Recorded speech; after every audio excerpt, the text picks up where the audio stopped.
Hello there, and welcome back to another episode of the Aligned Living Podcast. This is Iesha DeLune, and today I thought I would tackle the subject of what is alignment anyway? Because out there on the internet, or depending on who you subscribe to on your email list, you have probably, most likely, come across this idea of being aligned, and not all of us are talking about it in the same way. So I wanted to introduce you to the way that I think about it, and not to tell you how you need to define it because you're the boss of you, we're all grown ups, but just to invite you into my perspective to broaden your options.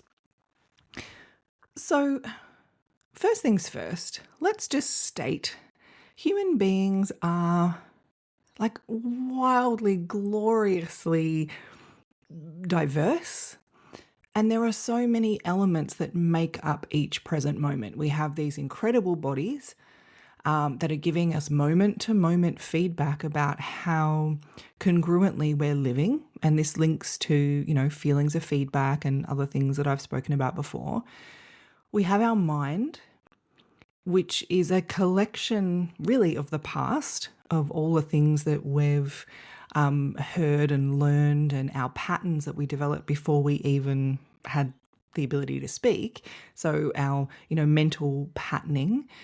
We've got our heart, we've got our feelings, and we've got our soul. We've got the light that we are, that is here temporarily experiencing planet Earth in the body that's currently yours. So mind, body, heart, soul. These are all coming together in each and every moment.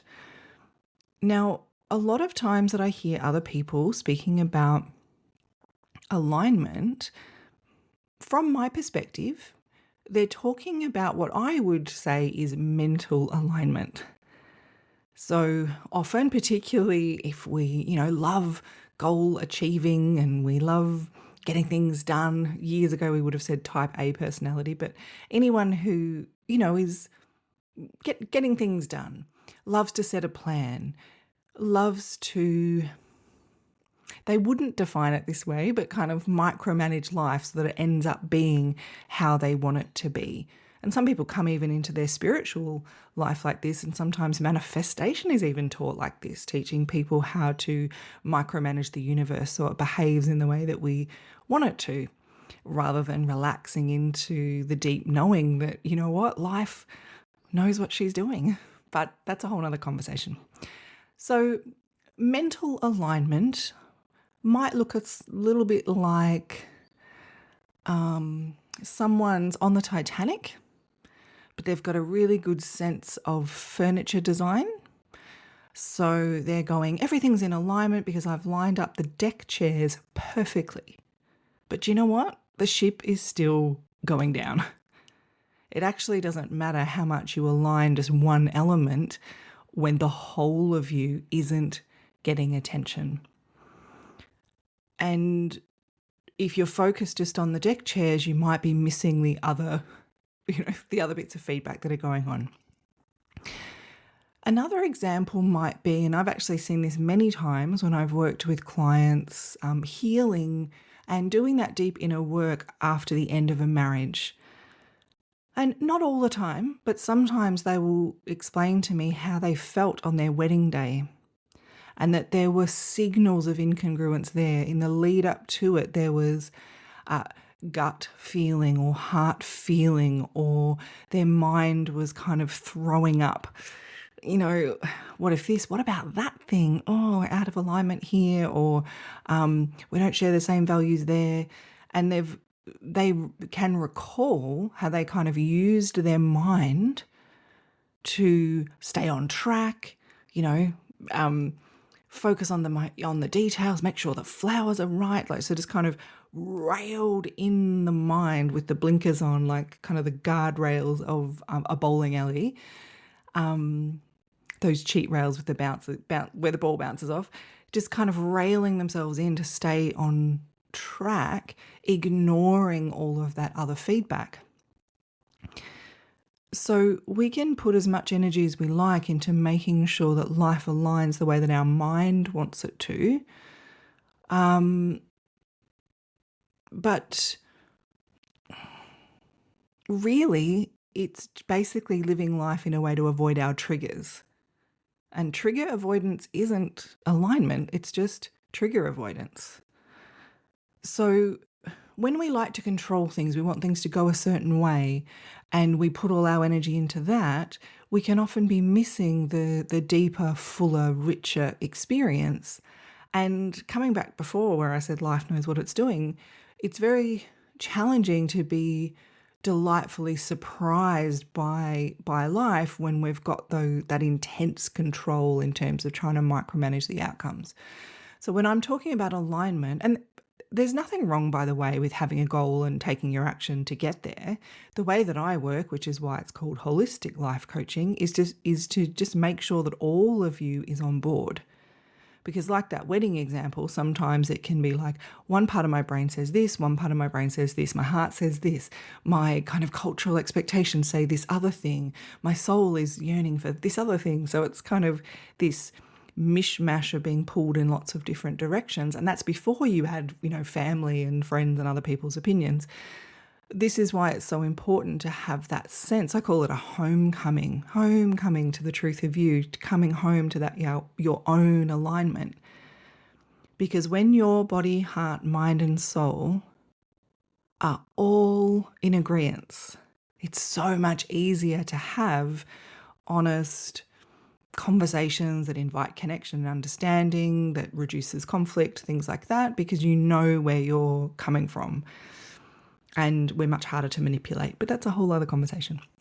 So when I'm talking about alignment, I'm talking about all of those elements, body, heart, mind, and soul, all in agreement. And I promise the physiological experience of that is completely different to when we're actioning something that's incongruent. And generally, if I'm working with someone one-on-one, we can always find a time where that alignment's been there. Sometimes they need me to hold that space to witness so that they can find the right examples, but they've always had an example of that alignment, and they've always had an example of that incongruence where the alignment wasn't there. So before I drop the topic of that just mental only alignment, I want to give you a nature example. So you could be out in your garden with like spring bulbs, and you can be micromanaging as much as you like, but they'll only pop up above the soil when it's time. So it actually doesn't matter what you're doing on the outside, they'll pop up when it's time. And our role as a human being, as a gardener, is, yes, we nourish the soil and we pay attention to the feedback. So if you have a plant that's droopy, we don't blame the plant and say, soldier on, keep on going. We go, oh, the plant's missing something. It's getting too much sun. It's getting not enough water. But when a human being is feeling droopy, usually they kind of dig deep, soldier on. I do what I say I'm going to do. They kind of blame themselves or see it as a weakness or see it as something that needs to be fixed or soldiered through, rather than nourishing the soil of who they are, paying attention to the feedback and correctly interpreting that feedback. Because just like the plant, if you look at a droopy plant and you go, oh, it's not getting enough sun, so you put it somewhere even more sunny. If the problem was it was getting too much sun, well, you've got to keep paying attention to the feedback until you find the right thing, and the plant will let you know by how it looks and by how it feels and by how resourced it seems to be. And human beings are the same. Sometimes we incorrectly interpret the feedback, so we go even further out of alignment. But that's okay. The goal in life is to try things, because we weren't born neatly with a care label like a plant does when you buy it from a nursery. So we try things and we just see what creates resources, what doesn't, what gives me that embodied sense of alignment, what kind of makes it feel further away. Stress is feedback, feelings are feedback. And we're not meant to manage our stress. We're meant to deeply turn towards it, pay attention, and read the signals. There's a quote by Eckhart Tolle that I really like, and he says, "You find peace not by rearranging the circumstances of your life, but by realizing who you are at the deepest level." And there are many people that have said effectively the same thing, wise people throughout time. And I just wanted to leave that with you in this topic of alignment. True alignment is a living from the truth of you at the deepest level. I call it living from the inside out. I've spent a lot of this year talking about soul-led life. And by that I mean the inner light of who you are flowing out through all of your thinking, all of your actions, all of your priorities, all of your relationships. And if you hear that and you think, oh my goodness, wow, so much would need to be changed, that's okay. All of the changes come from this alignment, come from firstly learning to really feel and understand that experience of when you are in congruence, even just when you're imagining doing something. Imagining doing something congruent is going to feel different to imagining something incongruent. So even just learning that, and some people are so used to being out of this alignment that they've kind of normalized it, because human beings, we habituate to any constant. If you live near traffic noise, you kind of don't hear the traffic noise. And if your whole life is set up in a way that doesn't truly honor you, that doesn't reflect who you are at the deepest level, then you've kind of normalized that. It's the traffic noise of your life. But when people come in to work with me, we begin with this deepest level knowing, and I promise it's there. I promise you've experienced it. And then it flows out into, step by step, into the areas of your life. And it's usually not as dramatic as we think. Usually the energy of alignment, the certainty of alignment, the self-honoring of alignment naturally honors other people as well. It can be hard to imagine, but I say many, many times, when you honor you, everyone around you benefits, everyone, in the long term. Now, coming into the truth of knowing yourself as at the deepest level, yes, it's a journey. Yes, it's a journey. And it can take some time. But living in alignment is about moment-to-moment choices. So even today, just today, you can find that place in you where you really want to say yes, but you've said no because of whatever reason. Or when you've really wanted to say no, but you say yes because of whatever patterned, reason. And just choose to honor what's true for you. Just choose in this one thing, this one little thing. Choose to honor your yes or honor your no. Because an aligned life, a deeply peaceful, and peaceful doesn't mean not fun, it can be delightful, but stress, remember, is feedback. Peace is also feedback. Alignment, a life of deep, true alignment, which is so much smoother and so much more fun, and we're so much more able to breathe our way through and manage our way through life's rocky periods when we've got that alignment as our anchor. Just allowing that to happen moment by moment, choice by choice. It doesn't have to be big decisions. It can just be doing one conversation differently, one choice differently. Giving yourself space for what you are craving. So a lot of people that I work with, maybe they're craving space. They just want that half an hour to themselves if their life is really busy and there's lots of people depending on them. And it's like, well, just choose to listen to that craving and offer that to yourself however you can. Might be once a week to start with.